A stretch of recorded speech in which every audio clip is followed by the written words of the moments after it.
मामी और एक बेटे ने अवैध संबंध के चलते तीन तीन परिवारों को उजाड़ कर रख दिया। तीन तीन परिवार के लोगों को इतनी दर्दनाक मौत दी। अगर आप भी सुनेंगे तो आप भी दंग रह जाएंगे कि आखिरकार इतनी भयंकर सज़ा उन्हें क्यों भुगतनी पड़ी और एक माई और बेटे के अवैध संबंध के चलते इस खौफनाक घटना को किस तरीके से और क्यों अंजाम दिया गया। घटना की पूरी वजह जानने के लिए वीडियो में तक बने रहें। भारत भूमि न्यूज़ पर आपके साथ में बंटी रावत। ये अजीबोगरीब मामला सामने आता है बिहार से। बिहार के रहने वाला एक परिवार जिसमें एक लड़का होता है जिसकी उम्र लगभग 18 साल के आसपास होती है, जो अपनी ग्रेजुएशन की पढ़ाई करने के लिए कॉलेज आना जाना करता है और अपनी पढ़ाई पूरी करने के चक्कर में वह अपने मामा के घर रहता है। मामा की दरअसल पहले ही मौत हो चुकी होती है। माई उसका पालन पोषण करती है और वह अब माई के पास रहने लग जाता है। उसके लगभग 2 महीने बीत जाते हैं। उसके बाद वह फिर से वापस अपने घर चला जाता है। लड़का और माई के बीच कुछ संबंध बन जाते हैं और वो संबंध प्रेम प्रसंग में बदलते हैं और प्रेम प्रसंग फिर अवैध संबंध का रूप ले लेते हैं। लेकिन इसी के चलते उस लड़के का पिता भी अक्सर अपने बेटे के बारे में जानकारी जुटाने के लिए उस लड़के की माई के घर आता जाता रहता है। अब बाप और बेटा दोनों के संबंध उस महिला के साथ बन जाते हैं जो कि विधवा होती है। लेकिन दोनों को एक दूसरे के संबंधों के बारे में भनक तक नहीं होती है।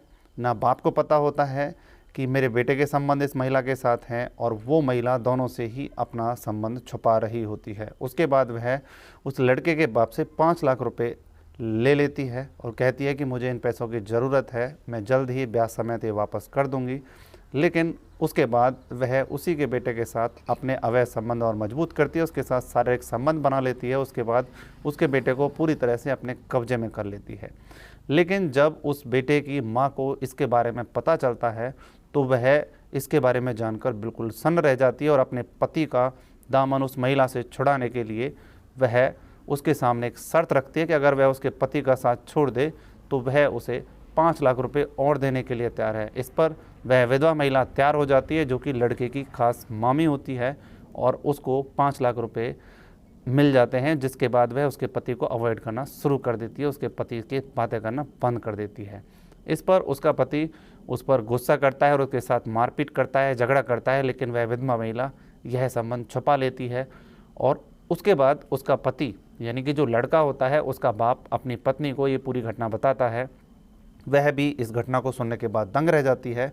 उसके बाद उसका बेटा उसके पास रहने के लिए मजबूर होता है क्योंकि वो उसे रोकते हैं तो वह अपने घर वालों का विरोध करता है और वह कहता है कि वह अपनी मामी के पास रहना चाहता है।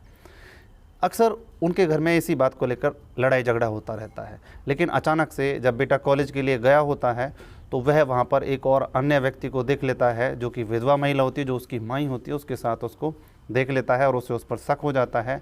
इस पर अब वह उस महिला के साथ जो लड़का होता है वह भी मारपीट करना शुरू कर देता है, झगड़ा करना शुरू कर देता है। उसके बाद बीच बिचाव हो जाता है।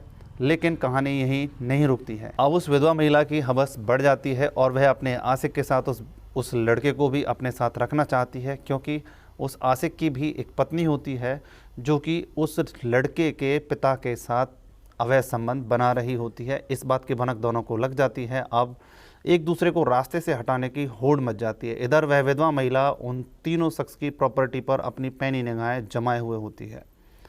पहले वह अपने प्रेमी की मदद से उस लड़के के बाप की हत्या करा देती है, उस लड़के की माँ की हत्या करा देती है। लेकिन जब उस लड़के को इस बात का पता चलता है तो वह उस महिला को जान से मारने की धमकी देता है और ठान लेता है कि किसी न किसी तरीके से वह इसकी हत्या कर देगा। लेकिन वह अपने मंसूबे में कामयाब नहीं हो पाता है। अब वह उस महिला के साथ ही रहने लग जाता है। वह महिला उसे बहला फुसलाकर उस लड़के की पूरी प्रॉपर्टी अपने नाम करा लेती है। लेकिन वह उसको आश्वासन देती है कि वह अपने आशिक से उसका साथ छोड़ देगी। लेकिन लड़का बहुत शातिर होता है, वह उसके आशिक का भी कत्ल करा देता है। अब आशिक की भी मौत हो जाती है, उसका परिवार भी निराधार रह जाता है, उधर उसके माँ बाप मर जाते हैं। अब वह दोनों शख्स की प्रॉपर्टी को हड़पने के लिए प्रयास शुरू कर देती है। वह महिला अपने आशिक से पहले ही कोर्ट मैरिज कर चुकी होती है। डॉक्यूमेंट दिखाकर उसकी सारी प्रॉपर्टी को हड़पने के लिए कोर्ट में केस डाल देती है। अब वो लड़का और वह महिला जो कि रिश्ते में उसकी मामी होती है पूरी प्रॉपर्टी पर कब्जा करने की प्लानिंग बनाते हैं। इस पर वह उस लड़के के साथ हुए पूरे वाकया का कॉल रिकॉर्ड बना लेती है और उसके खिलाफ सबूत इकट्ठा कर लेती है, जिसको ले जाकर वो पुलिस थाने में दिखा देती है और उसको उसी के माँ बाप के कत्ल और उसके आशिक के कत्ल के इल्ज़ाम में सलाखों के पीछे पहुंचवा देती है। उसके बाद उसके प्रेमी की महिला जो कि उसकी घरवाली थी वह अब उस महिला के खिलाफ एफआईआर दर्ज कराती है, क्योंकि उसके पास कॉल डिटेल के रूप में कुछ सबूत उसके फ़ोन में मिल जाते हैं। उसके बाद अब यह मामला इतना बिगड़ जाता है कि पुलिस भी इसे सुलझाने में थोड़ा सा निराधार महसूस करती है कि आखिरकार इस कत्ल के साथ कितनी गुत्थियां जुड़ी हुई हैं। उस महिला को भी गिरफ्त में लेकर पुलिस पूछताछ करती है, उसकी माई को भी गिरफ्त में लिया जाता है और उस लड़के को भी गिरफ्त में लिया जाता है। तीनों से जब सख्ती से पूछताछ होती है तब जाके ये मामला कहीं खुलता है। ऐसे भयावह और चौंकाने वाले मामले समाज में सामने आते हैं, जिनको सुनकर सोचकर हम सोचने पर मजबूर हो जाते हैं कि आखिरकार एक महिला ने 3 परिवारों को अपने लालच के चलते और अपनी हवस बुझाने के चक्कर में बर्बाद कर दिया, ख़त्म कर दिया। इस घटना को सुनाने के पीछे किसी की भावनाओं को ठेस पहुंचाने का कोई उद्देश्य नहीं है, केवल आपको सतर्क सावधान करने का है कि सतर्क रहें, सावधान रहें, सुरक्षित रहें, जिससे इस तरह की घटना का शिकार होने से आप बच जाएं। फिर मिलते हैं इसी तरह की किसी और सच्ची घटना के साथ। तब तक के लिए जय हिंद, जय भारत।